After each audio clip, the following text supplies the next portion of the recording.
जय हिंद दोस्तों। आज जानते हैं चंद्रयान 3 के बारे में। बचपन हम छोटे थे जब तो कहानी सुना करते थे, आओ चले चांद पर। तो वो सपना आज भारत ने हकीकत में बदल दिया है। और भारत का चंद्रयान 3 जब मैं वीडियो बना रहा हूँ तो सफल रहा है अब तक। तो आइए चंद्रयान 3 से जुड़े बहुत ही महत्वपूर्ण फैक्ट के बारे में हम डिस्कस करते हैं। भारत फिर चांद पर जाने के लिए तैयार है। वह चंद्रयान 3 के प्रक्षेपण के साथ 14 जुलाई को एक नया इतिहास रच दिया है। अंतरिक्ष विज्ञान के क्षेत्र में यह एक बहुत बड़ी और साहसिक पहल है, क्योंकि भारत का एक रोबोटिक उपकरण चांद के उस हिस्से में उतरेगा जहां अभी तक कोई देश नहीं पहुंचा है। जाहिर है दुनिया की निगाह चंद्रयान 3 पर टिक गई है। भारत की यह कामयाबी वैश्विक अंतरिक्ष विज्ञान को रास्ता दिखाएगी। आइए देखते हैं चंद्रयान 3 के महत्वपूर्ण अभियान के बारे में जानकारी लेते हैं। इंसान के मन में चांद को जानने की ललक बहुत पुरानी है। इसलिए जब 1960 के दशक में अमेरिका और सोवियत संघ में अंतरिक्ष कार्यक्रम की शुरुआत हुई तो सबसे पहले चांद पर अभियान भेजे गए। शुरुआती दौर में हालांकि अमेरिका और सोवियत संघ ने भी ज़्यादातर चंद्र अभियान चलाए, लेकिन पिछले 65 सालों के दौरान भारत समेत 11 देशों ने कुल 144 चंद्र अभियान शुरू किए, जिनमें से 49 ही सफल रहे हैं। क्योंकि चंद्रमा के बारे में अभी भी वैज्ञानिक जानकारी महज 1% ही मिल पाई है, इसलिए नए अभियान भेजने का सिलसिला जारी है। इस सिलसिले में भारत का चंद्रयान 3 अभियान बेहद महत्वपूर्ण है। इस अभियान के जरिए भारत एक रोबोटिक उपकरण रोवर को चंद्रमा की सतह पर उतारेगा और वह 14 दिनों यानी कि 1 चंद्र दिवस तक वहां जानकारी एकत्र करेगा। श्रीहरिकोटा स्थित सतीश धवन अंतरिक्ष केंद्र से 14 जुलाई को चंद्रयान 3 का प्रक्षेपण लॉन्च व्हीकल मार्क 3 के जरिए किया गया है। करीब 45 से 48 दिनों का सफ़र पूरा करने के बाद 23-24 अगस्त के बीच चंद्रयान 3 से लैंडर के जरिए रोवर को चांद पर उतारा जाएगा। इसके साथ ही चांद पर पहुंचने वाला भारत दुनिया का चौथा देश बन जाएगा। पहले 3 देश अमेरिका, रूस और चीन हैं। अन्य महत्वपूर्ण फैक्ट के बारे में जानते हैं। आइए देखते हैं कि अब तक जो है कितने चंद्रयान सफल हुए हैं, चंद्र अभियान सफल हुए हैं। तो अब तक कुल 144 चंद्र अभियान दुनिया में 11 देश चला चुके हैं, जिनमें से 95 चंद्र अभियान आंशिक या पूर्ण सफल रहे हैं और 49 चंद्र अभियान अभी तक असफल रहे हैं। भारत के किफ़ायती अभियान के बारे में जान लेते हैं। मतलब भारत जो है चंद्रयान पर अब तक कितना खर्च कर चुका है इसको जानते हैं। तो चंद्रयान प्रथम पर 386 करोड़ रुपए भारत ने खर्च किया था। चंद्रयान टू जो था उस पर 978 करोड़ रुपए भारत ने खर्च किया। और अभी जो हाल ही में आज जो चंद्रयान 3 चलाया गया इस पर भारत ने 615 करोड़ रुपए खर्च किए हैं। अब आइए देख लेते हैं अभियान के तात्कालिक और दूरगामी लक्ष्य क्या हैं। आखिर इतने पैसे खर्च करके भारत चांद पे क्यों इतिहास बनाना चाह रहा है, आखिर उसके क्या मायने हैं, आइए जानते हैं। अभियान के तात्कालिक और दूरगामी लक्ष्य।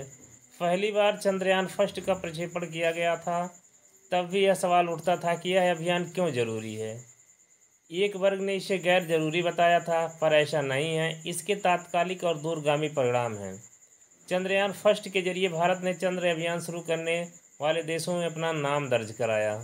अब चंद्रयान 3 के जरिए चांद पर उतरने वाले देशों की सूची में भारत का नाम दर्ज होगा। सब कुछ ठीक ठाक रहा तो तात्कालिक लक्ष्य चंद्रमा की सतह पर सुरक्षित उतरकर अपनी तकनीकी क्षमता का प्रदर्शन करना है। दूसरा लक्ष्य चंद्रमा पर रोवर के घूमने की क्षमता का प्रदर्शन।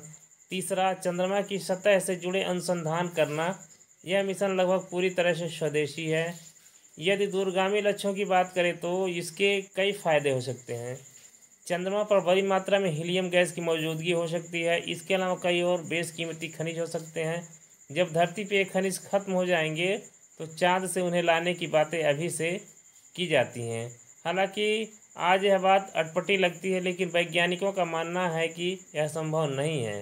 मतलब अंतरिक्ष से भी, चंद्रमा से भी जो है मेटल्स को हम धरती पर ला सकते हैं। यह बात आज हमें अटपटी लग रही है, लेकिन इन फ्यूचर वैज्ञानिकों का मानना है कि ये सारी बातें इम्पॉसिबल नहीं हैं। अंतरिक्ष पर्यटन बढ़ता जा रहा है तो भारत भी अग्रणी भूमिका निभा सकता है। जैसे कि आज जो है पर्यटन एक बड़ा उद्योग बनता जा रहा है, उसी तरह से जो है स्पेस पर्यटन भी जो है बढ़ता जा रहा है। तो ऐसी स्थिति में अगर भारत का अभियान सफल रहा तो भारत जो है इस पर्यटन में अपनी महती भूमिका, अग्रणी भूमिका निभा सकता है। आइए जानते हैं और क्या क्या किया जाएगा इस चंद्रयान से। चाँद पर 26 किलोग्राम वजन का रोवर जहां उतरेगा, वहां की ज़मीन एवं चट्टानों का रासायनिक परीक्षण करने के साथ साथ उसमें लगे alpha particle X ray spectrometer APXS की मदद से 7 धातुओं की खोज का प्रयास करेगा। देखिए इसमें जो है वहाँ पे जब रोवर उतरेगा तो क्या करेगा, 7 धातुओं की खोज का प्रयास करेगा। इसमें 7 धातुओं में कौन कौन से मेटल शामिल हैं, आइए देखते हैं। Magnesium, silicon, potassium, calcium, titanium, iron तथा एल्युमिनियम शामिल हैं। इस उपकरण से निकलने वाली किरणें इन धातुओं को खोजने का प्रयास करेंगी। इसके पीछे मकसद यह देखना है कि क्या वहाँ ऐसी धातुएं अभी हैं या कभी थी जो इंसानी जीवन के लिए महत्वपूर्ण है, यानी वो सारी धातुएं जो मानव जीवन के लिए महत्वपूर्ण है क्या वहाँ पे मौजूद हैं। इससे चंद्रमा की संरचना को समझने में भी मदद मिलेगी। यानी अगर जो है ये सारा जो है सफल रहा तो चंद्रमा पर क्या क्या है उसके स्ट्रक्चर को समझने में भी हम सफल रहेंगे। धातुओं से भी यह पता लगेगा कि चाँद इंसानी जीवन के लिए कितना उपयोगी है। आइए और देखते हैं इससे जुड़े महत्वपूर्ण फैक्ट को। 50 साल से कोई इंसान चाँद पर नहीं गया, सिर्फ अमेरिका वहाँ इंसान उतारने में सफल रहा है। 14 दिसंबर 1972 को आखिरी बार वहाँ इंसान उतरा था। 24 इंसान वहाँ तक गए जिनमें से 12 ने वहाँ कदम रखे। 24 लोग गए लेकिन सिर्फ 12 लोगों ने ही वहाँ पे कदम रखा है। और देखते हैं, मिली सफलता तो चंद्रमा पर और मजबूत होगा भारत का दावा।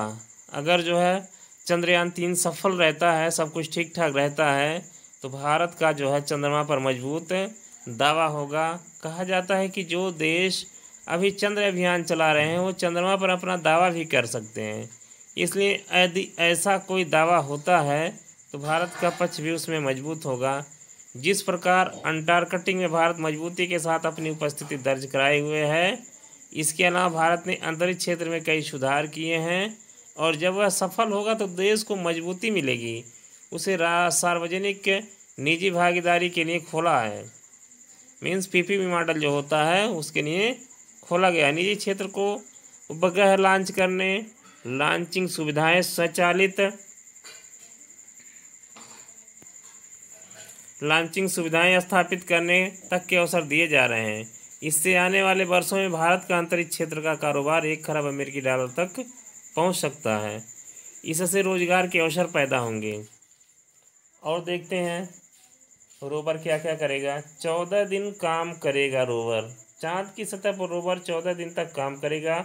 इसरो के अनुसार रोवर की 14 दिनों की क्षमता तय की गई है, पर वह इससे ज़्यादा समय तक भी काम कर सकता है। अभी इसरो का जो अनुमान है कि रोवर वहाँ पे जो है चंद्रमा की सतह पर उतरने पर 14 दिनों तक काम करेगा, बट ये क्षमता बढ़ भी सकती है। चंद्रयान 2 का लैंडर हादसे का शिकार हुआ था, इसलिए चंद्रयान 3 के लैंडर को ज़्यादा सुरक्षित बनाने के लिए कई बदलाव किए गए हैं। इसे सुरक्षित बनाने के लिए 9 नए सेंसर लगाए गए हैं। इसके लिए कई ज़मीनी एवं सिमुलेशन परीक्षण किए गए हैं।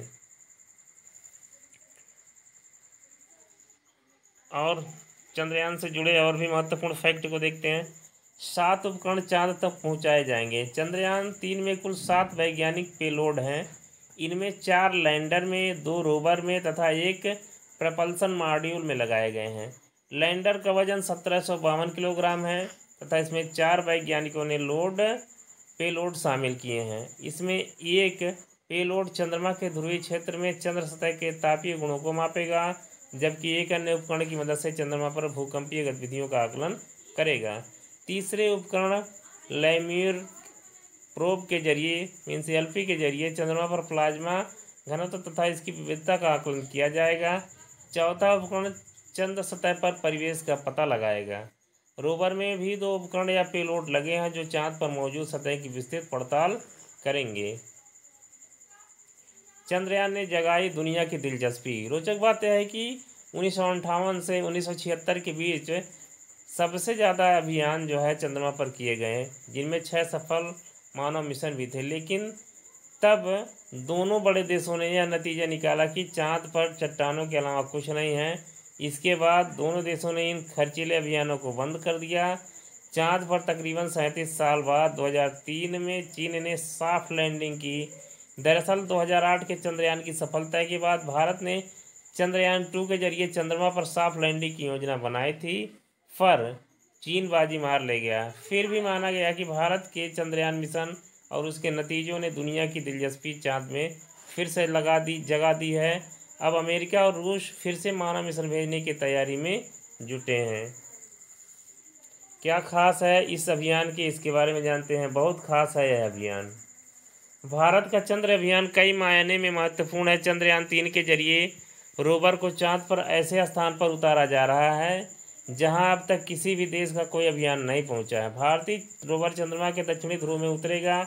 इस हिस्से को चंद्रमा का सबसे विचित्र और विषम भौगोलिक क्षेत्र माना जाता है। दरअसल दक्षिणी ध्रुव पर सूर्य की रोशनी सीधे पड़ती है, जिसके चलते यह सबसे गर्म हिस्सा माना जाता है तथा यहाँ तापमान 54 डिग्री तक होने की संभावना है। दूसरी अचरज की बात यह है कि हिस्से में ऊंचे पहाड़ और गहरे गड्ढे भी हैं, जिन पर पहाड़ों की छाया पहुंचने के कारण कभी सूर्य की रोशनी नहीं पड़ती है।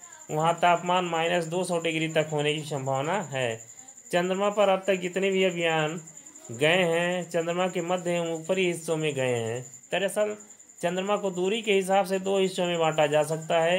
एक नज़दीकी हिस्सा जो धरती से दिखता है, दूसरा दूर का हिस्सा जो दिखने वाले हिस्से के पीछे है। अब तक के ज़्यादातर अभियान नज़दीक वाले हिस्से में पहुँचे हैं।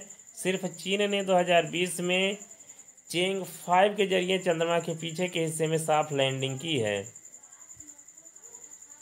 चांद के दक्षिण ध्रुव में पहुंचने वाला भारत दुनिया का पहला देश होगा। अगर यह अभियान सब कुछ ठीक ठाक रहा और सफल हुआ तो चांद के दक्षिणी ध्रुव पे मीन्स साउथ पोल पर पहुंचने वाला भारत दुनिया का पहला देश हो जाएगा। इस क्षेत्र में अमेरिकी एजेंसी नासा की भी दिलचस्पी है।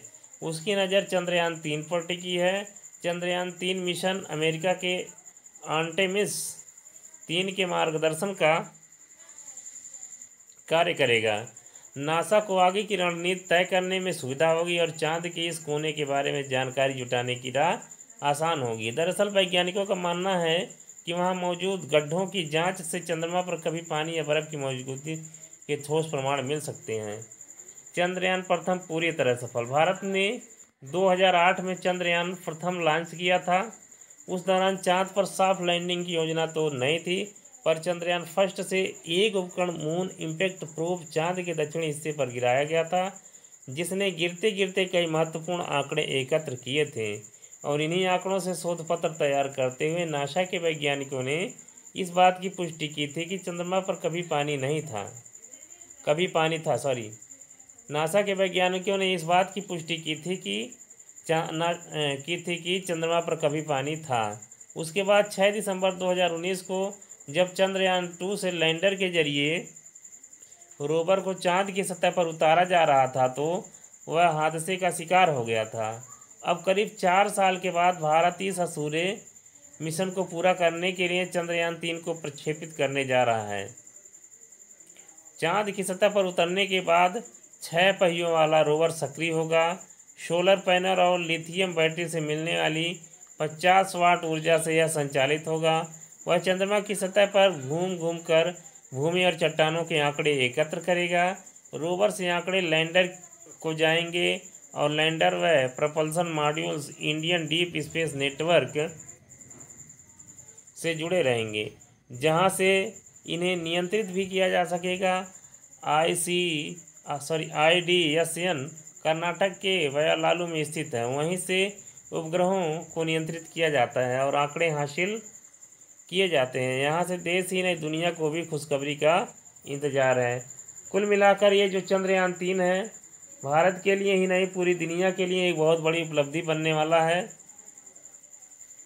अगर ये अभियान पूरी तरह से सफल रहा तो चंद्रयान से बहुत सारे रहस्य से पर्दा हटने वाला है और भारत जो है दुनिया में अपनी मजबूत स्थिति को दर्ज कराने की स्थिति में होगा।